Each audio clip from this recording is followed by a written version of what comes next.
Iran could now make enough nuclear material for a bomb in just 12 days now. This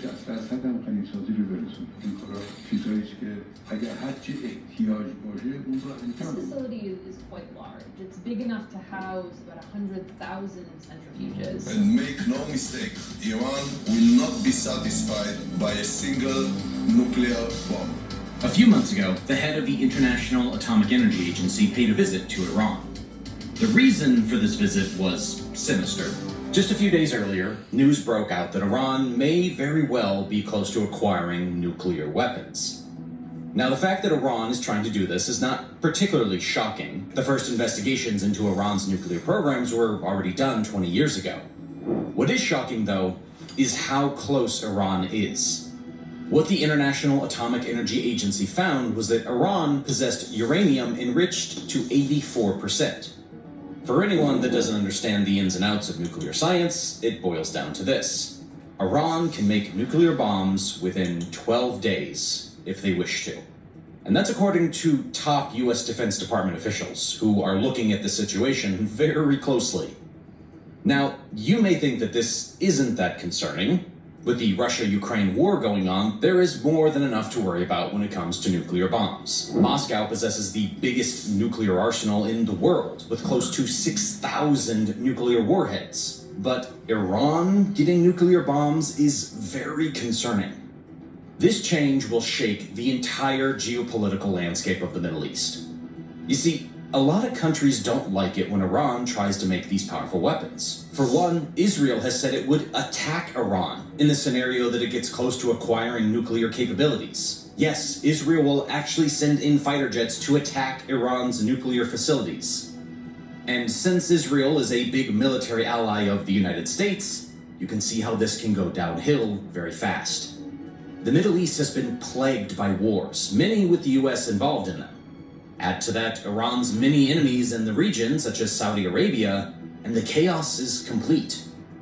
In this video, we're going to talk about how Iran getting nuclear weapons can spark a major conflict. We'll go over all the different parties involved in this potential disaster, and why Iran would even do this in the first place. And surprise, surprise, Russia might be helping out Iran.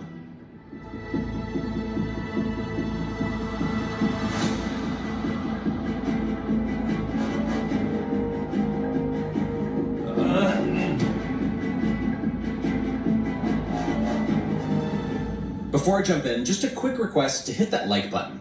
Your likes make a huge difference in how many views my videos get. YouTube doesn't like promoting videos that are not quote-unquote brand friendly. Your likes tell the algorithm that the video is worth promoting. So please, let's try to get this video to 100,000 likes. Alright, let's jump into the video. When we look at this chart showing Iran's GDP over the last 10 years, it becomes obvious that the economy isn't running smoothly in the country. The GDP numbers have been slashed by almost 50% over this 10-year period. The reason for this is simple.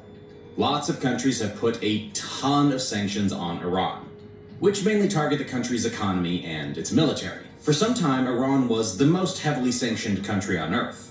This was true for many years until Russia came and snatched Iran's title away from them. Right now, Iran has amassed a total of 4,191 sanctions. Mainly Western countries, such as the US or European nations, have placed these sanctions on Tehran. The reason for these sanctions is Iran's nuclear program. Iran has been suspiciously trying to build nukes over the last decades, something that many Western countries found concerning. Back in 2002, it was revealed that Iran was building 2 secret nuclear sites. Iran claimed that these sites were for peaceful purposes, such as nuclear energy.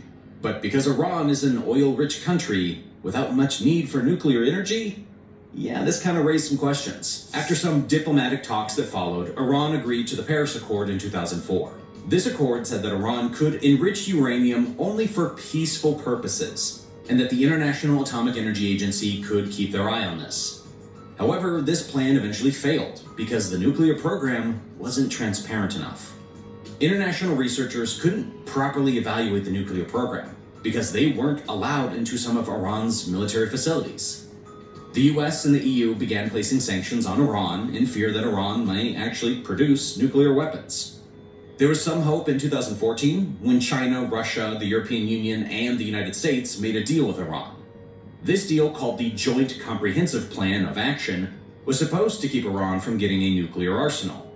In turn, other countries wouldn't place sanctions on Iran. But in 2018, the Trump administration stepped out of this nuclear deal with Iran. When the deal was no longer in place, the status quo began to change. Iran began to ramp up its uranium enrichment, and in turn it received a lot of sanctions for it.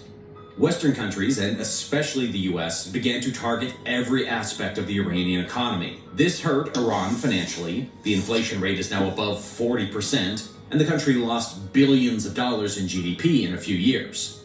So Iran enriching uranium and trying to develop a nuclear bomb has a very heavy price. The question is, why? Why is Iran trying to make nuclear bombs in the first place? After all, wouldn't it be much easier to terminate the nuclear weapons program and not get these heavy sanctions? The first thing we should look at is Iran's leadership. Iran has a theocratic government, effectively ruled by the Islamic clergy. The country's supreme leader has the highest political and religious authority. The current supreme leader, Ali Khamenei, has been kind of vague on what his nuclear ambitions are. Officially, the leader has said that nuclear bombs are forbidden under Islamic law because they lead to the deaths of innocent people. But these statements don't add up with what the Iranian government is actually doing. You can't say that nuclear bombs are bad and at the same time be enriching uranium to near weapon-grade levels. There are no civilian programs that need 84% enriched uranium. And keep in mind that the supreme leader can change the Islamic law anytime he wants to. So the ruling against nuclear bombs isn't really that trustworthy. It doesn't take a genius to see that Iran's leadership is planning something here. But what? Well, the answer lies in Iran's foreign policy. Iran has made a lot of enemies, both in the Middle East and internationally. One of the countries that Iran doesn't get along with is the United States. Both parties are to blame for this strained relationship. It began with the United States, which aided in a 1953 coup overthrowing the democratically elected government of Iran. The coup replaced the Iranian prime minister with a pro-Western dictator. Since then, the Iranian public has had a strong dislike of the United States. After 1979, this relationship between the two countries got even worse. During the Islamic Revolution, Iranian revolutionaries seized the US embassy in Tehran and held American diplomats hostage for 444 days. This effectively ended diplomatic relationships between the two countries. When Iraq invaded Iran in 1980, the US provided intelligence to Saddam Hussein to help Iraq fight Iran. This also didn't help the already strained relationship. To this day, Iran and the US are big enemies of each other. The United States has said that Iran is among the greatest threats to its interests and allies in the Middle East.